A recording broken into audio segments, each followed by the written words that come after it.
Allahumma tawwil umurana, ya Allah panjangkan umur kami fi taatillah, dalam taat kepada Engkau ya Allah. Itu ya Pak ya? Iya dong.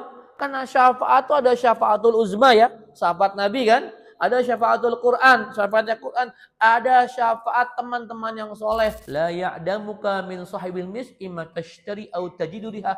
Engkau bisa dapat minyak wangi, bisa beli dari dia, atau minimal bisa dapat dari dia, atau minimal sekali bisa kebagian wanginya ya.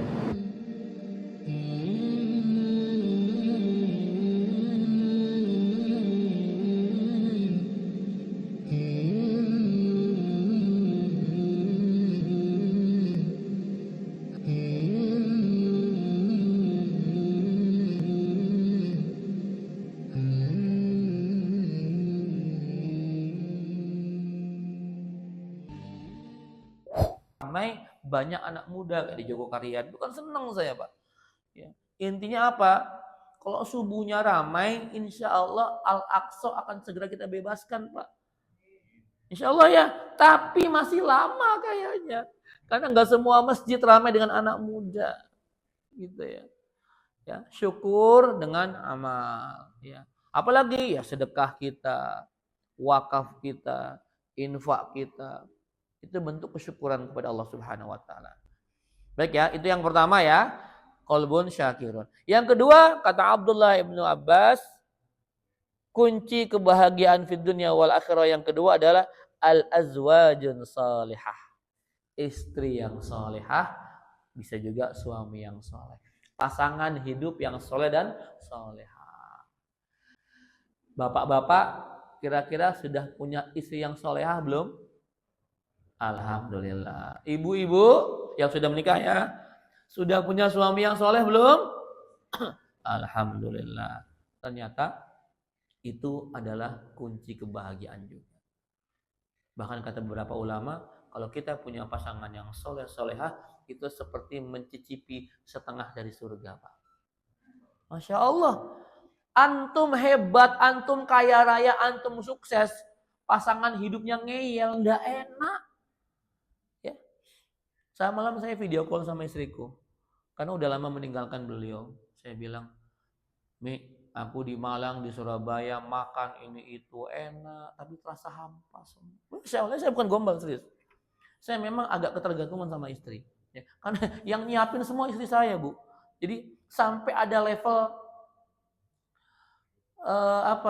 enggak sampai kecanduan sih. Artinya butuh banget istri. Begitupun beliau sama saya gitu kan. Artinya sudah terikat selama 19 tahun tuh sudah lagi bukan cinta yang mawaddah. Ini saya ini adik-adikku nih ya. Ada ayat Ar-Rum ayat 21 ya yang sering kita baca, atau ada di undangan tuh, surat undangan ya. Wa min ayatihi an khalaqalakum min anfusikum azwajan litaskunu ilaiha wa ja'ala bainakum mawaddatan warahmah. Maka doa kita, doa ini Ustaz ya, semoga sakinah, mawaddah, warahmah, samawa gitu ya. Apa sih bedanya? Kalau sakinah jelas tentram, bahagia. Apa bedanya mawaddah sama rahmah? Adik-adik, para santri, tahu enggak? Kalau kamu minta mawaddah sama rahmah artinya apa? Ini saya jelaskan Bapak Ibu sekalian, mawaddah sama rahmah dua-dua cinta dan sayang sama sebenarnya. Tapi yang mawaddah itu cinta yang berdasarkan faktor yang bisa kita lihat, fisik. Cinta karena ganteng cantiknya, cinta karena hartanya, cinta karena pendidikannya, karena ilmunya, karena keturunannya. Boleh. Itu namanya cinta mawaddah. Adik-adikku nanti kalau milih calon suami, kriterianya ada berapa? 4 ya. 4 kata Nabi ya. Ini adik-adikku yang mau nikah nanti, tungkahul mar'atu li arba. Nikahilah perempuan ataupun laki-laki sama saja karena 4 hal. Terima kasih Pak. Ada air hangat tidak Pak kalau boleh request? Kalau bisa ya wedang jahe, kubro atau enggak bercanda Pak. enggak bercanda. Iya. 4 ya. Kalau mau cari pasangan nikah itu ada 4 kriterianya kata Nabi. Yang pertama 5 liha, hartanya. Jadi boleh cari orang kaya deh ya. Jangan takut-takut, bukan matre, bukan. Tenang aja. Cari orang kaya boleh ya? Boleh. Nabi yang nyuruh. Yang kedua lihasabiha, karena keturunannya. Bibit, bebet, bobot. Ya, cari yang karena keturunannya. Yang ketiga lijamaliha, karena wajahnya, kecantikan, kegantengannya. Boleh. Cari yang ganteng boleh. Ya, yang kamu suka ya. Tadi saya bilang ya, yang membuat kamu memuji Allah tiap hari, bersyukur, bukan beristighfar gitu ya. Seperti itu ya. Jadi cari yang ganteng ya deh ya, cari yang kamu suka. Ustadz, aku kan ta'aruf Ustadz. Loh, silakan ta'aruf bagus.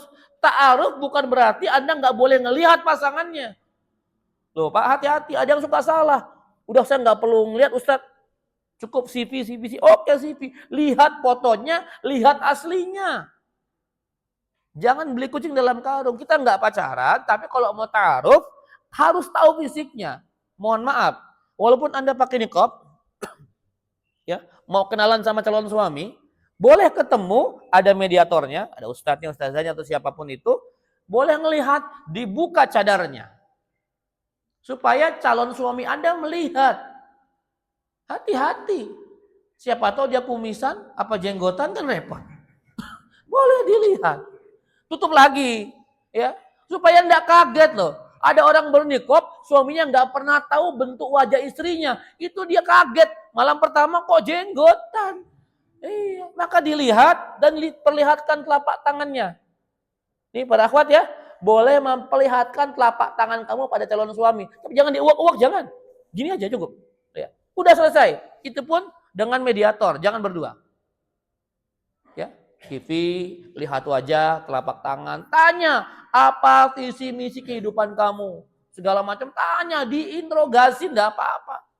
Kayak kita mau ngelamar kerja di interview, penting itu. Ya, kalau udah oke, baru silahkan nikah. Ya dek ya, nggak perlu pacaran dek. Tapi kalau kamu suka dari sekarang boleh. Anakku saja sudah mau kuliah suka, udah mulai suka, silakan. Suka mah, alhamdulillah Pak. Hari ini kalau kita punya anak laki-laki, suka sama perempuan, alhamdulillah. Karena banyak boti. Ah serius, beneran. Dulu kita kalau punya anak perempuan kan khawatir ya. Was-was ya. Hari ini punya anak laki-laki Bu, was-was juga. Maka aku tanya, kamu udah suka sama perempuan kan? Suka, alhamdulillah tenang. Anak saya lurus. Pak, mohon maaf Pak, tidak hanya di dunia luar, di pesantren pun banyak boti Pak. Ini langsung aku teman-temanku para pengasuh pondok Pak, serem. Ada seorang ustadz hafal 27 juz, mohon maaf ya Allah, melecehkan santrinya yang laki-laki. Ya kalau perempuan kan tinggal nikahin, selesai ya Pak. Ini laki-laki bingung masih dinikahin. Iya kan? Itu Pak. Jadi kan memang boti ini sedang merajalela Pak. Dan boti zaman sekarang itu takiyah mereka. Takiyah. Nggak kelihatan Pak. Zaman dulu kan kita bencong banci itu kan kemayu ya Pak ya. Oh kelihatan lah bencong-bencong tuh gayanya yang di salon gitu ya. Bunyi tangan begini aja pokoknya. Ya, yang make up artis ya. Bencong sudah bisa terdeteksi. Hari ini bencongnya boti itu nggak gitu. Badannya gagah-gagah, keker-keker, hobinya nge-gym. Maka para akhwat kalau dapat ada cowok badannya six pack, hati-hati. Belum tentu Anda kriterianya. Dia nggak cari yang cantik tapi cari yang ganteng. Na'udzubillah kan? Astagfirullah, itu keker-keker Pak. Ya, six pack kagum dia, hati-hati, belum tentu Anda kriterianya loh. Nggak masuk Anda, dia pengen yang ganteng bukan yang cantik. Astagfirullahaladzim. Gitu ya. Jadi cari pasangan yang salihah, yang soleh-solehah, itu adalah kunci kebahagiaan. Ya, saya doakan semoga di sini para santriwati atau yang masih single mendapatkan jodoh terbaik dunia dan akhirat. Amin. Amin. Gitu ya. Santri ada yang mau nikah? Aku nikah sama santriku ntar.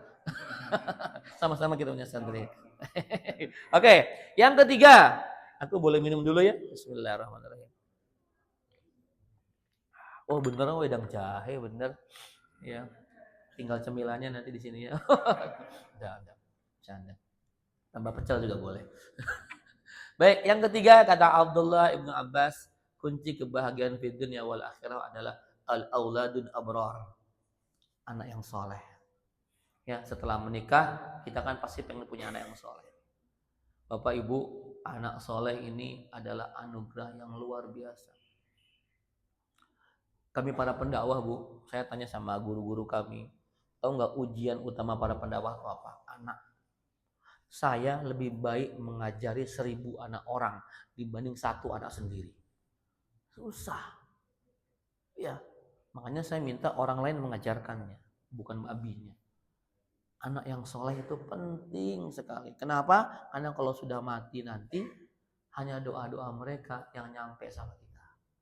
Ya, idza mata benu Adam, atau dalam hadis lain idza mataul insan.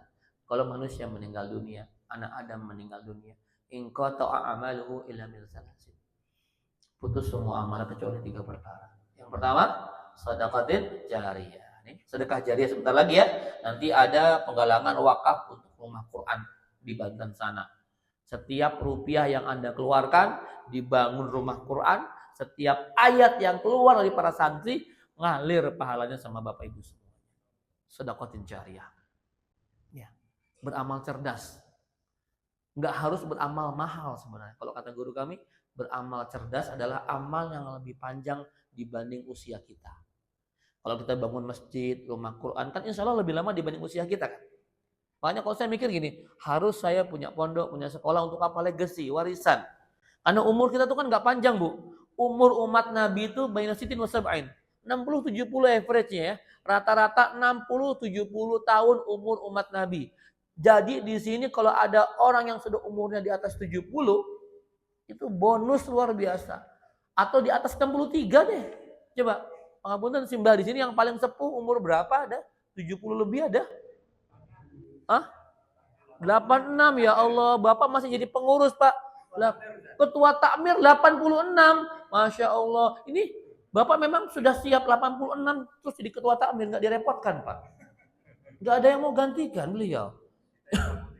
Masya Allah, Bapak sehat, panjang umur, istiqomah dalam ketaatan, dan bisa husnul khotimah ya Pak. Saya umur 86 Pak, belum tentu seperti Bapak. Ya Allah, saya baru separuh umur Bapak ya. Saya nggak tahu untuk umur Bapak nanti jangan-jangan saya sudah atau masih ada apa enggak, saya nggak tahu gitu ya. Ya, Allahumma tawil umurana, ya Allah panjangkan umur kami fi taatillah, dalam taat kepada Engkau ya Allah. Itu ya Pak ya. Pak Haji siapa namanya? Bapak Bapak Bapak Parlan Soleh Zakaria. Masya Allah. Ada yang dari perempuannya yang paling sepuh umur berapa? Simba ada? Ada umur 70? Apa? 75, Masya Allah. 8. Ibu berapa Bu di belakang?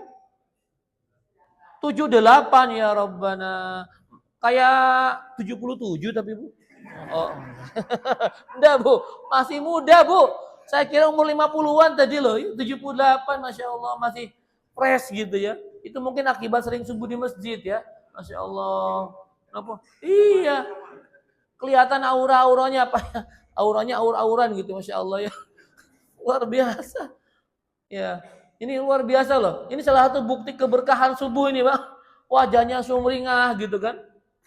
Pagi hari kena air wudhu, subuh berjamaah, Masya Allah. Itu mungkin obat awet mudanya itu ya Pak ya. Bapak resepnya, Bapak obatnya apa Pak makan ya Pak? Apa? Saya mau belajar nih, serius nih. Kan saya baru separuh umur Bapak saya. Bapak apa rahasianya Pak? Aku mau tanya Pak. Tenang. Tenang. Wah itu kolbun syakirun, betul kan? Menerima qanaah apa adanya ya Pak ya. Benar-benar resep kebahagiaan nggak perlu diajarin lagi, sudah Bapak praktekkan. Tenang ya Bu ya, menerima apa adanya. Qanaah ya. Kita ini hidup pas-pasan aja Bu. Pas butuh ada, yang penting gitu aja. Iya kan? Nggak perlu dapat 74 kg emas, nggak usah. 500 M nggak perlu. Ya, kalau ada yang ngasih sih alhamdulillah. Pak, Bu, itu sih Jampitsus itu tetangga saya. Beneran, saya ini tinggal di Sentul. Saya orang Sentul, Pak. Jadi presiden itu tetangga saya, Prabowo. Koruptor pun tetangga saya. Serius, Bu, nanti mampir ke Sentul. Ini rumah saya di Sentul ya. Ada presidennya, ada koruptornya, lengkap. Ya, SBY Cikeas Pak, beda Pak. Yang di Sentul tuh siapa lagi? Fadlizon di Sentul. Ya, tetangga satu kompleks saya, ini sedikit off the record, Habib Rizik Syihab. Itu sekomplek dengan saya. Dulu ketika peristiwa KM50, itu startnya dari kompleks saya. Ya. Jadi kemarin sahabat saya ada seorang TikToker terkenal namanya Sahil Mulahela. Kita kawanan di trade gitu kan ya. Saya bilang, bro, kita ini presiden tetangga kita, koruptor tetangga kita. Kan kita bukan presiden sama koruptor, bro. Apa kita hijrah aja, saya bilang. Jangan Ustadz, antum harus di sini sebagai penyeimbang katanya. Wah, Sentul tuh komplit Pak, ada presidennya, ada koruptornya, ada ustadznya juga. Ya, gitu ya. Dulu ada guru kita almarhum Ustaz Arifin Ilham, Masya Allah ya. Sekarang saya masih ngisi di Azikro, melanjutkan ya sekali-sekali lah hadir di Azikro Zikir Akbar Pak. Kalau mungkin antum pernah hadir, nanti saya dapat kebagian bulan Oktober awal. Zikir Akbar di minggu pertama setiap bulan. Gitu ya. Baik, lanjut ya. Setelah tadi anak solehah, yang keempat kunci kebahagiaan kata Abdullah ibnu Abbas adalah al-bi'atu solehah. Lingkungan yang soleh, yang kondusif menunjang ketakwaan kita. Ya seperti ini. Tadi beliau sampaikan kampung Qur'annya, itu ternyata kunci kebahagiaan Pak. Kalau kita tinggal di lingkungan yang mendukung kita untuk takwa, jangan pindah. Ya, gitu ya. Itu luar biasa loh, lingkungan yang mengajak kita kepada takwa. Teman-teman yang soleh Bu, Masya Allah. Teman-teman yang solehah itu harus dipegang erat-erat, jangan dilepas. Kenapa? Karena teman soleh bisa jadi syafaat nanti Bu. Lingkungan yang soleh seperti ini nih, ya. Coba nanti masing-masing dihafal teman duduknya, ya. Supaya apa? Nanti kalau di akhirat tidak ketemu sama temannya, bisa minta tolong cariin.